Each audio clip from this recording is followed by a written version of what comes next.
Teman-temanku, Shalom, berjumpa lagi dalam YouTube channel Tanya Aja, Pasti Ku Jawab.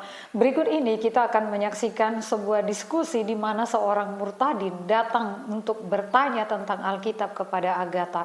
Seperti apa jalannya diskusi? Saksikan video ini dari awal sampai habis dan semoga memberikan pencerahan ya.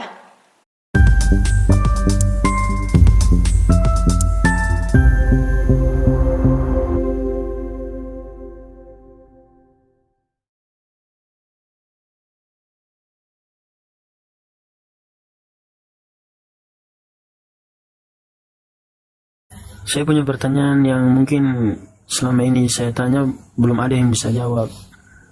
Saya background saya dulunya Muslim, sekarang Kristen.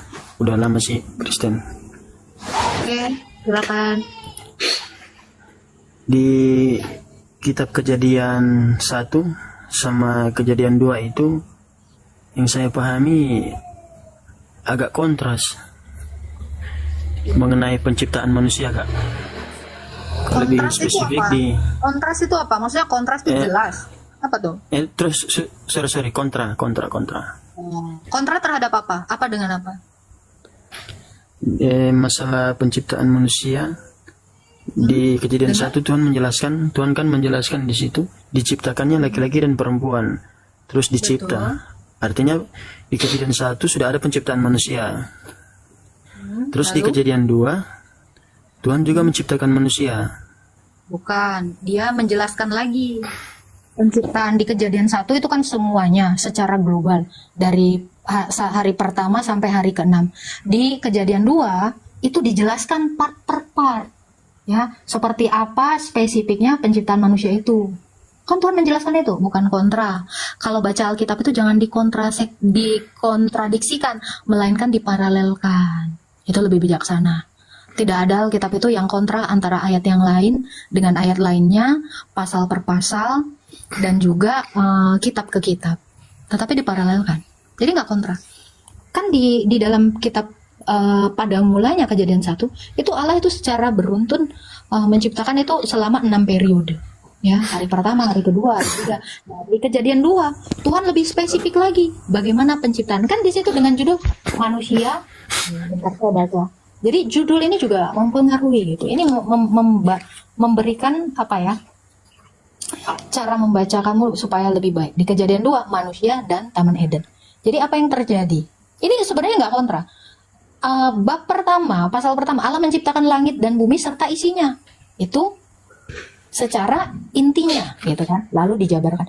Nah, manusia dan Taman Eden berarti Allah menjelaskan lagi mulai dari penciptaan manusia sampai jatuhnya manusia ke dalam dosa. Gitu. Di mana kontranya? Tidak ada. Saya kurang sedikit jelas masalah yang penciptaan manusia itu, Kak. Kan dikatakan di dalam Kejadian 1 itu kan tahapan Tuhan menciptakan manusia dalam 6 periode. Ya kan? Hari pertama, hari kedua, hari ketiga, hari keempat, hari kelima, hari keenam. Hari di situ belum dibilang 2 kali 24 jam ya. Kenapa? Karena belum dijadikannya, kan itu hari yang keempat dijadikannya benda-benda penerang. Biarlah benda-benda penerang itu menjadi tanda dan menunjukkan masa yang tetap.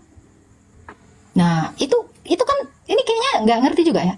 Itu Tuhan menjelaskan itu, penciptaan itu. Nah, di Kejadian 2 itu manusia dengan Taman Eden. Jadi manusia dengan segala sesuatu yang berhubungan dengan Taman Eden itu diceritakan Tuhan lagi lebih spesifik. Kejadian 3, manusia jatuh ke dalam dosa. Loh, kontranya di mana? Kontrakan. Oke. Ada lagi, Kak. Soal makanya begini ya. Membaca Alkitab itu, kalau kamu pahami sendiri, kamu akan kehilangan arah. Makanya Tuhan Yesus itu tidak menurunkan kitab, tetapi apa? Mendirikan gereja dengan rasul-rasul menjadi pengajarnya. Supaya apa? Kamu belajar dari gereja, bukan belajar sendiri pakai kitab.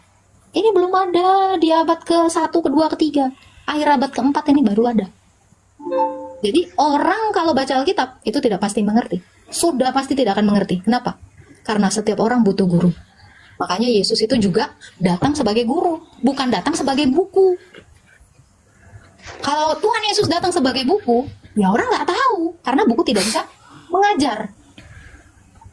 Makanya dia datang sebagai guru, salah satu jabatannya selain dari kemesiasannya atau kekristusannya. Ada lagi yang mau ditanyakan, Pak Adrian? Soal kasusnya Kain dan Habil, Kak. Kenapa kasusnya? Anda mau ke kasus apa? Kan dia diusir tuh sama Tuhan Allah dari Taman Eden. Siapa yang diusir? Terus di situ. Kain dan Habel. Anda Enggak, berarti si belum Kain. baca Alkitab. Si Kain kan?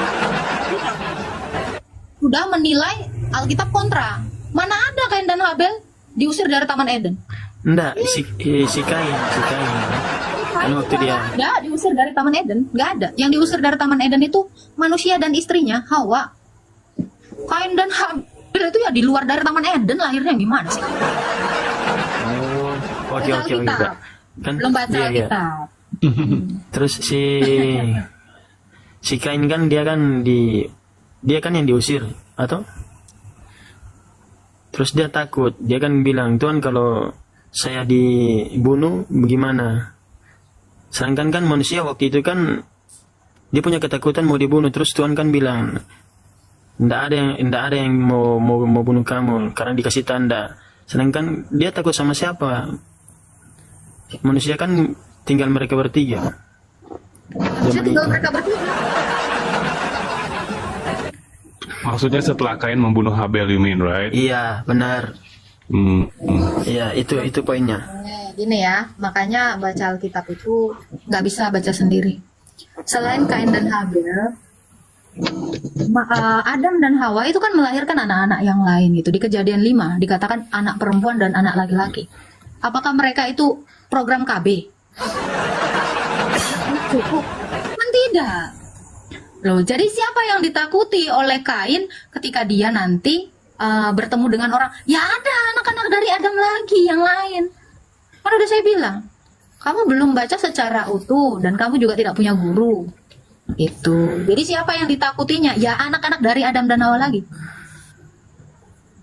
Oke. Saya belum pernah sih dapat penjelasan seperti ini, Kak. Makasih. Masih ada, Kak? Masih boleh? Iya. Boleh satu lagi silakan. Oke, terakhir. Tentang anak-anak Allah menikah dengan atau kawin dengan anak-anak manusia, itu bagaimana, Kak, konsepnya itu? Ya, anak-anak Allah itu keturunan dari Set, anak-anak manusia keturunan dari Kain. Gitu.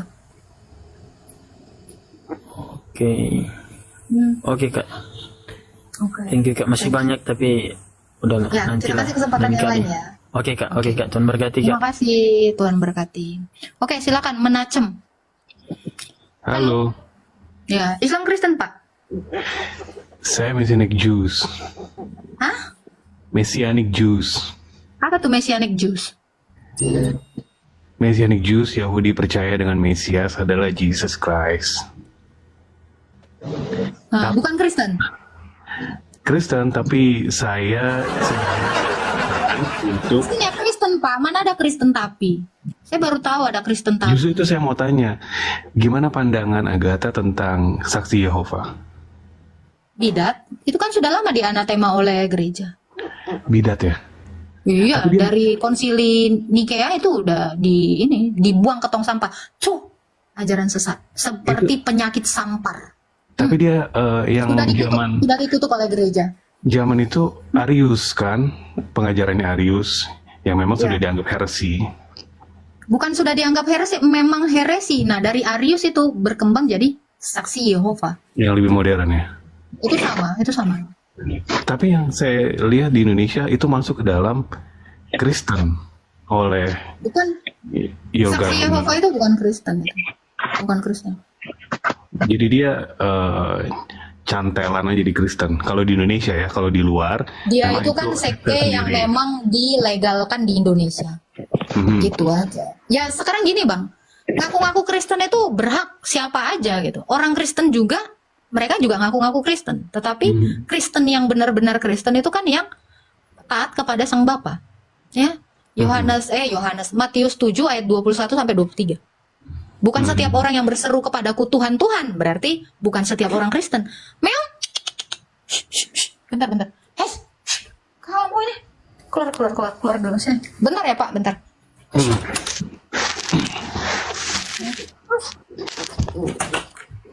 Ya, dikatakan ya. Bukan setiap orang yang berseru kepadaku Tuhan, Tuhan yang masuk ke dalam kerajaan surga, tetapi mereka yang melakukan kehendak Bapakku. Kehendak Bapa adalah satu di dalam Kristus. Apa yang diajarkan Yesus, itulah yang benar-benar Kristen. Dan Yesus bilang apa di ayat 23-nya? Pada zaman akhir, aku akan berterus terang, aku tidak akan mengenal engkau sekalian.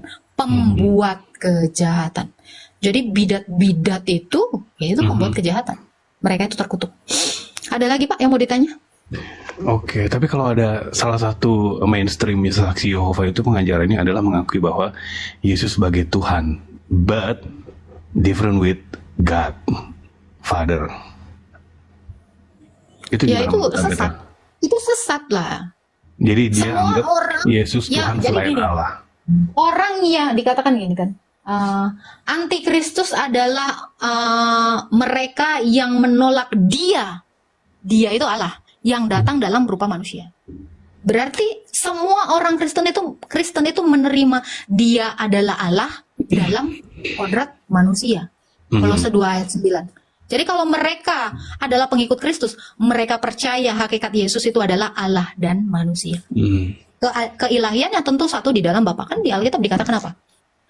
Aku dan Bapa satu. Dan for your information ya, SSY itu kitabnya emang sama. Setahu saya berbeda.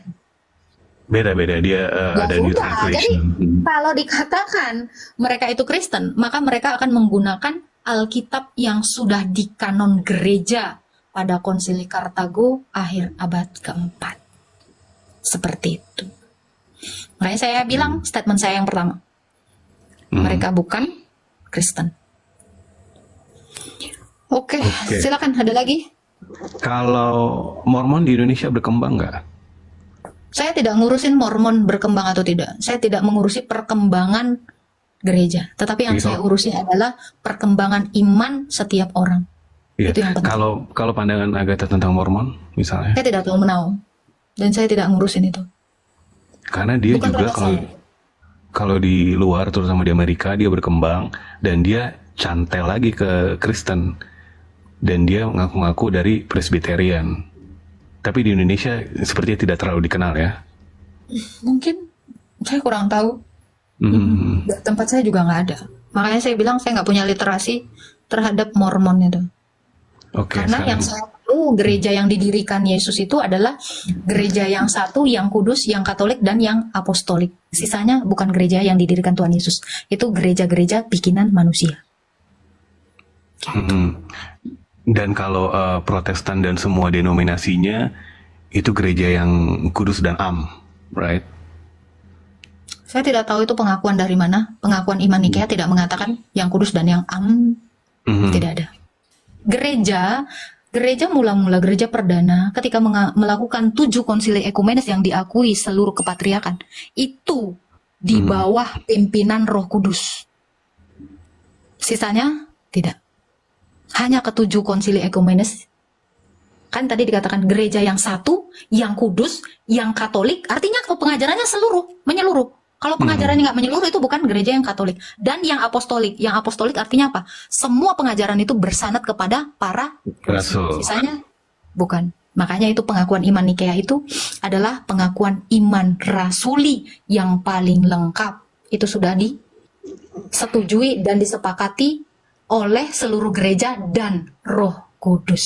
Kalau Ortodoks dan Katolik mengakui 7 sakramen, benar gak? 7 konsili, kita ngomongin konsili kok ke sakramen sih? Iya, Anda ngomong konsili. Oke, konsili dan konsili selesai. Nah, kalau Protestan kan itu hanya 2 sakramen yang mereka lakukan. Kalau Katolik dan Ortodoks setuju, benar gak?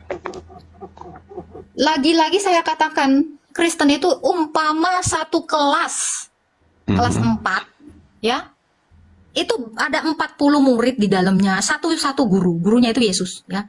Semua yang di dalam kelas ini disebut kelas 4, disebut Kristen. Ada yang mengerjakan tugas, ada yang tidak, ada yang terlambat, ada yang ngubah-ngubah, ya. Semua tetap disebut Kristen. Tetapi gereja yang satu, yang kudus dan yang katolik, yang sudah mengakui ajaran guru, yang taat kepada guru kita, yaitu Yesus Kristus, yaitu adalah gereja yang satu. Jadi gereja yang dimaksud ini bukan denominasi.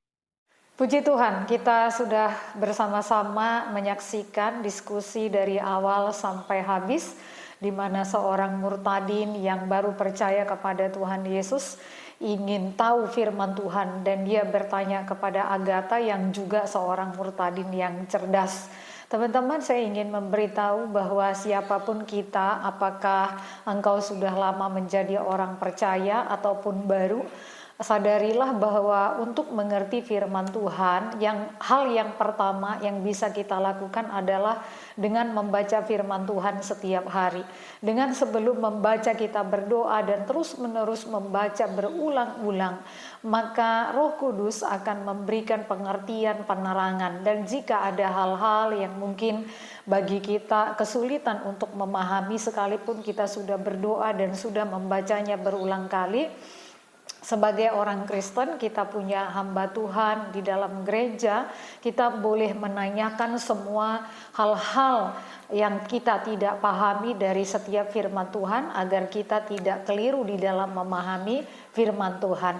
Namun sebagai satu hal yang sangat penting bagi kita, saya akan ulangi sekali lagi bahwa biasanya orang Kristen jika sudah terus-menerus setiap hari membaca firman Tuhan dengan berdoa dan memohon tuntunan dan penerangan dari Roh Kudus, pasti kepadamu akan diberikan pengertian dan diberikan akan kemampuan untuk memahami firman Tuhan dengan benar. Karena itu tetap bersemangat dan tetap setia baca, renungkan firman Tuhan setiap hari, agar kita mengerti, agar kita memahami dan mengenal Tuhan yang mengasihi kita, dan kita semakin setia untuk melakukan firman-Nya. Tuhan Yesus memberkati.